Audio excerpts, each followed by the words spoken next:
right then. We're recording. Go. Yeah, you ready? I'm ready. You got it looking at you? Yep, looking at me, everything. The All whole right. 9 yards. All right. Welcome to another episode of Prison Talk with Jamie Mead and Emma Charleston. And we have been absent for a minute because we have been busy. Mm-hmm. Well, Emma has been busy. You've been busy too. She's been helping me with gathering a lot of information, transcripts for lectures, videos that I'm supposed to be watching here at the facility that I'm housed at, but instead we're going through difficulties, and this is what I wanted to use this episode of Prison Talk with Jamie Mead and Emma Charleston for updating our listeners and to give all of you a little bit of understanding of what I go through and what people that support me and care for me go through to help me.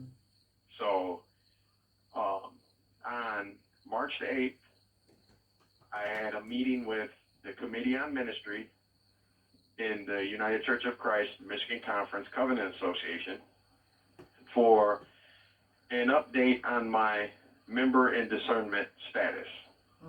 And a member in discernment is a individual recognized by the church as on a path to ordained ministry within the church.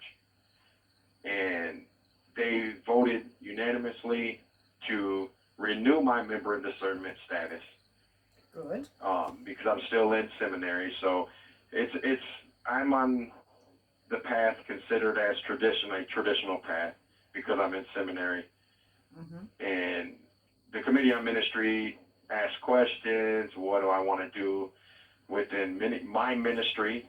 And I described a lot of ideas I have that I would love to implement once released. It is a status that where you don't know what your ministry is going to be, but I know part of my ministry will be reentry, helping prisoners when they come home, helping people in society, the community, and even in here to find their way or. Well, there's definitely room for people in there being helped by people. That's for bloody sure. Yes.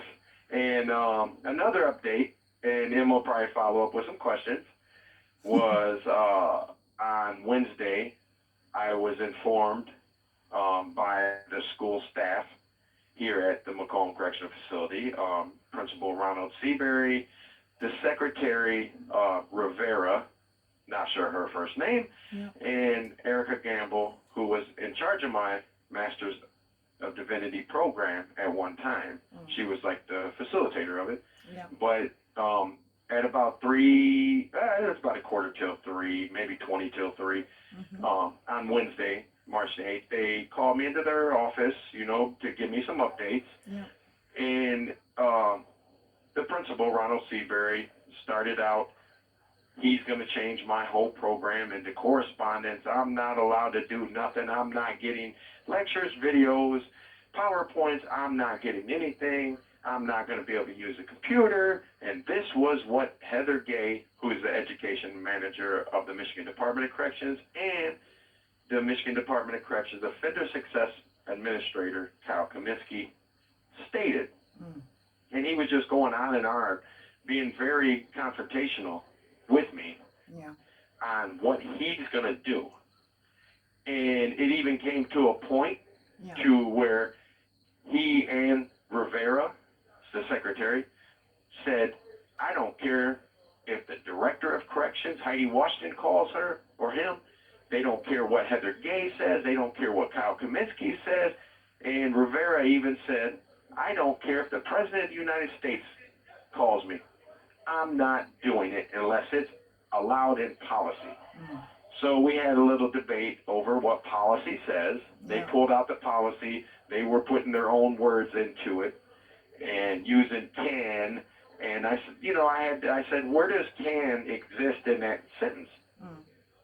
And we had a little debate on grammar, which, of course, can did not exist in a sentence.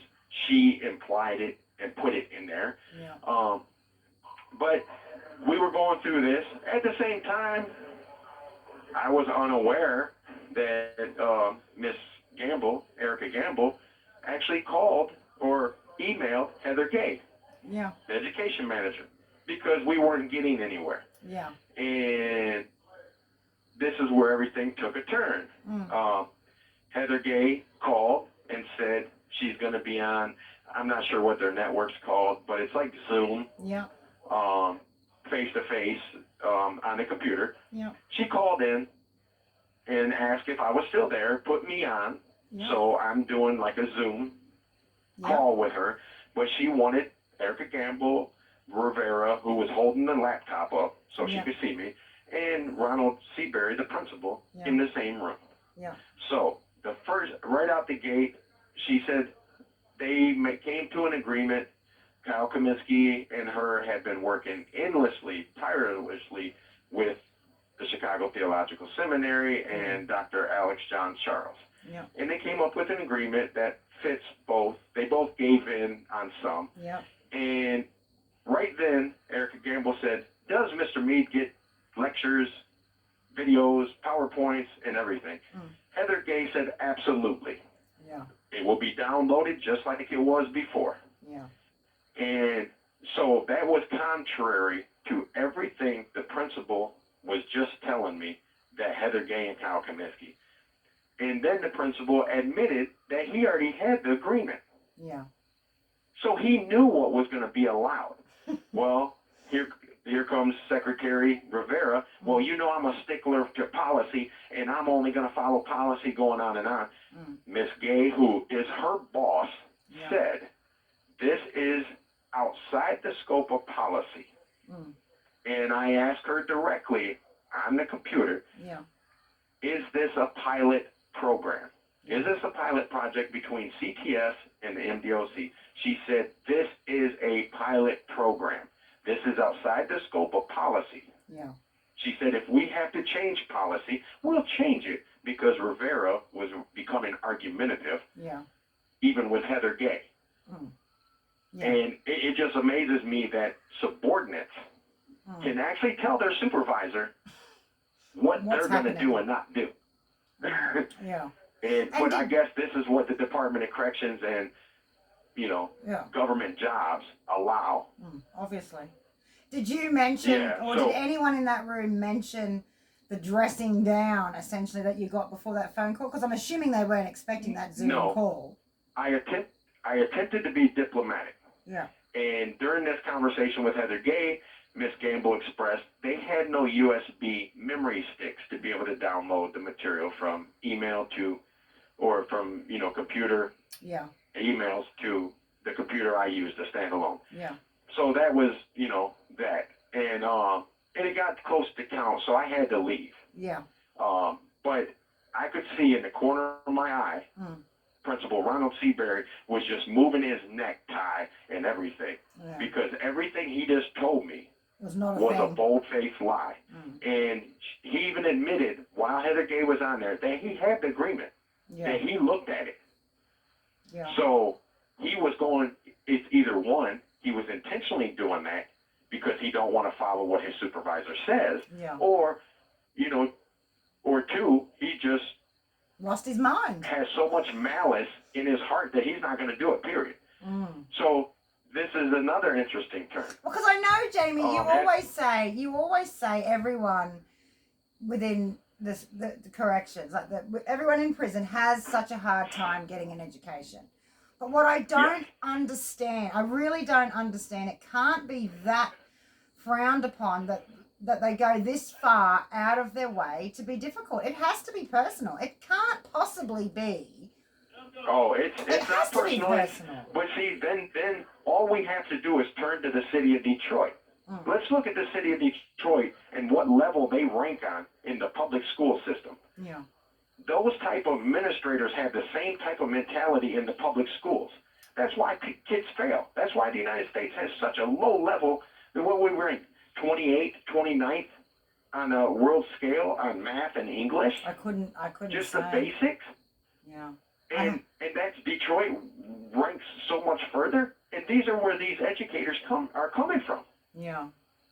I must say, if he's a principal, they're educators. I would imagine you would be delusional, obviously, in assuming educators, regardless of where they are, an educator would be pro education. But these guys seem to be really against it in all its forms. And you asked me, did I bring up anything that they just said prior to me? Well, no, because I was trying to be diplomatic.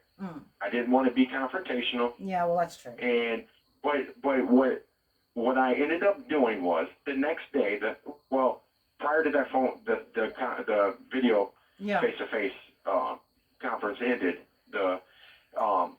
Heather Gay asked the principal directly, "Are you going to be there tomorrow?" Which would have been Thursday, March the 9th. Yeah. He said yes. She said, "I want you to call Mr. Mead out, and I want you to go over the agreement that Kyle Kaminsky, under the authorization of the Director of Corrections, Heidi Washington, came to with CTS. There's a section in there that he has to agree to that he will, do." Yeah. And he said, "Absolutely, I'll call him out." Yeah. Well, they put me on a call out to come over there. It was at like 12:30 to 2:30. Yeah. I went over there, and before I got over there, I ran into Miss Gamble leaving the school building. Yeah. And she said she had to leave. She had emergency. And she said, "But I wanted to tell you, we attempted to download after you left the lectures and stuff from the computer. Yeah. And now you got to remember, to our listeners, they just told Heather Gay the day before they did not have no memory sticks because everyone here from the warden down took their memory sticks. Yeah. And so she said we couldn't download it. The computers won't let them. Yeah. And 6 months prior, they were downloading. Yeah. So that seems kind of odd to me. Yeah. So I go over there and I knock on the door because the principal's supposed to explain stuff to me. Yeah. And the secretary comes to the door and basically says, "We don't have nothing to say." You have 1 minute remaining. "We don't have nothing to say." And I said, "Oh, all right." Yeah. So, so I left. Yeah. Well, after speaking to Miss Gamble and said they attempted to download after our meeting with Miss Gay, Heather Gay, it was just too much. Those were lies. If you don't have a memory stick, how'd you attempt to download? Yeah. So, but this phone call is about to end, and I will call back for part 2 of this update. We should call this the drama series. The ridiculous dramas of trying to get an education. You know what? You should probably go back to just being a criminal, doing criminal things. You probably have a lot more fun and a lot less issues with the people inside that facility, by the sounds of things. Yes, it's ridiculous. It's ridiculous. It's so ridiculous. But we'll end it here, and we'll pick up on the next phone call in 15 minutes. Thank you for using GTL.